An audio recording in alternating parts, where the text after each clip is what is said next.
coming out of there, we got...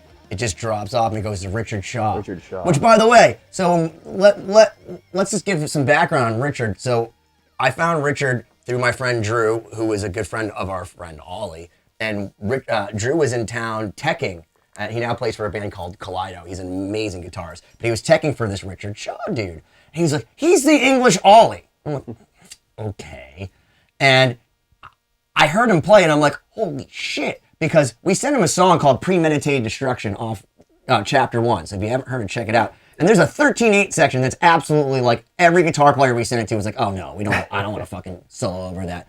No, and it's a really long section. He not only soloed over it, he conquered it like a champion. And it was so good that until I saw the actual footage of him playing, I was like, there's no way he actually played this. And in fact, I was going to say, we should play it. And if you want to learn how to play like Richard. Yeah, so where's the camera? So he has his own book. It's called Fretboard and Songwriting Theory for Metalheads. But basically, with us, when we heard Richard, we basically were completely...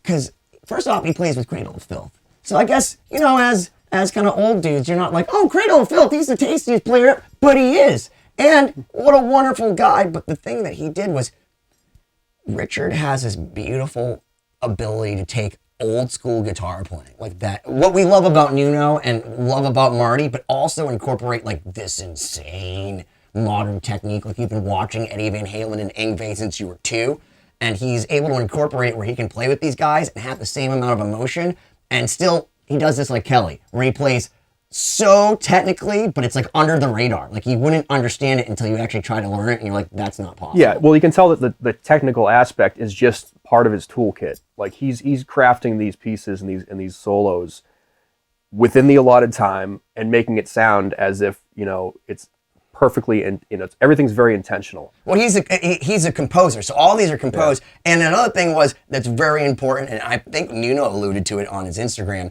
was listen to the whole fucking song. Because this part that he plays on is very different from the rest of the song. And when I spoke to Richard when he first did this, he's like, well, I didn't want to do what Marty did. I didn't want to do what Alex did. I didn't want to do what Nuno did. I wanted to add something, especially coming after Nuno, because just so you know, Nuno is his favorite guitarist. Yeah. So no pressure. No pressure for Richard. But when this song hit, I was very excited to call him and be like, I think you're a guitar hero now. Because he's been our guitar hero since chapter 1. Yeah, so let's check this out. Insane.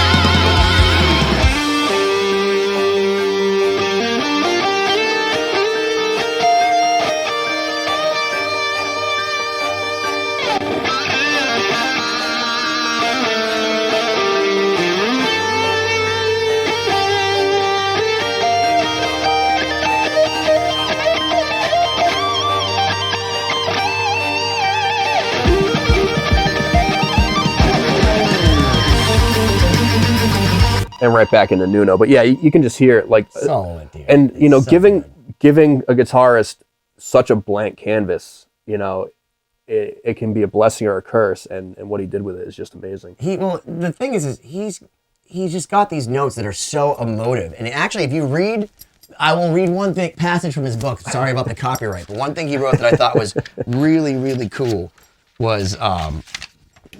Sorry. While he's looking at whether it be happier, darker, creepy, unsettling, epic, moody, joyous, mischievous, or whatever emotion you want to associate with a certain interval, like he thinks about that. Like if I go to the second, you should do books on tape. It'd be very relaxing. Yeah, I mean the point is that he's the kind of guy that goes, this is a mischievous note, this is a sorrowful note, and you can hear it in his playing.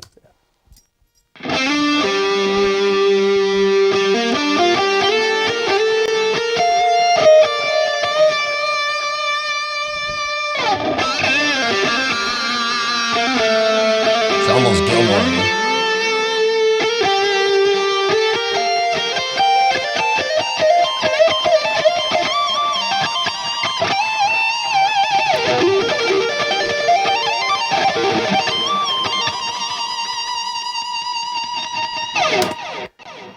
Some of those bends, man. It kind of reminds me of what I love about Nuno and how expressive and the way he's able to. Like he almost wants to hit that higher note, and he makes you wait. It's anticipatory, and it gives me straight goosebumps every time I hear it. Yeah, very well composed. and then we're back into Nuno here. So just back to Nuno. This is probably my favorite Nuno solo ever, just so everyone knows.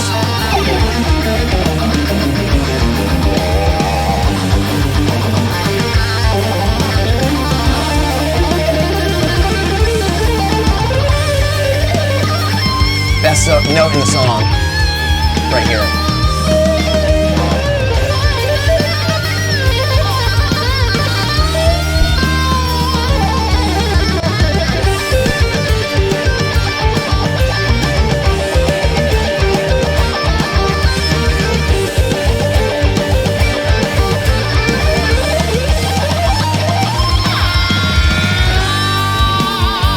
Can we solo that? Can we solo that whole part? Because first off, Nuno only sends you his tracks mixed anyway because he doesn't trust anybody, and fine, fair, because he's one of the greatest guitarists ever and his tone is insane, so why would we touch it?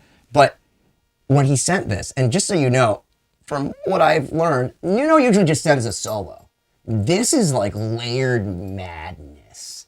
And everything that I've loved about Nuno, and people go, hey, do you play with me? Or can you do like He-Man Woman Hater? Like, he hates that shit because he's moved on with his life, and like a lot of musicians, when it's done, it's done. So we didn't ask him to play like anything. He just came in and did everything that I think Cory, I speak for both, that we loved about Extreme. Yeah. That super fast arpeggios, the hammer-ons, and then I think because he was on the song with Marty Friedman, he deliberately went for the weird notes that are a little bit ugly, and I just love it because I know it's like trolling some people, but they're my favorite. Well, one of the main things that he made a point of saying is like, I'm not going to play Porno Graffiti again. You're not going to get.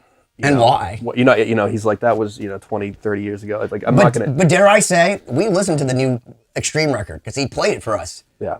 You don't want him playing like Porno Graffiti because I'm not blowing it up. The new record is next level. So if you are like, oh, I hope he comes out with something good, trust me, if you like guitar, you're about to fucking flip out. Yeah. So here's his track solo here. The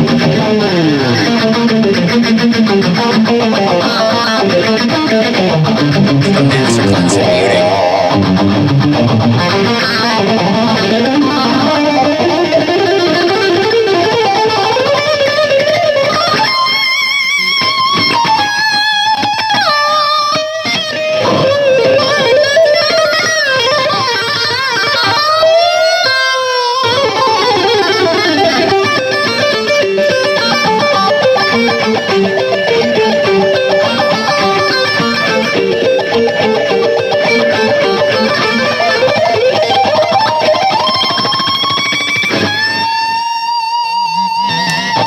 And that's where he goes and he starts harmonizing over Marty once more, which is just bananas. I just want you to know that was a part of the song when I was first listening to it. I actually broke down and started crying. I couldn't help it. And my fiance Cindy's looking at me like, "Are you okay?" And I'm just like, "This is all I've wanted."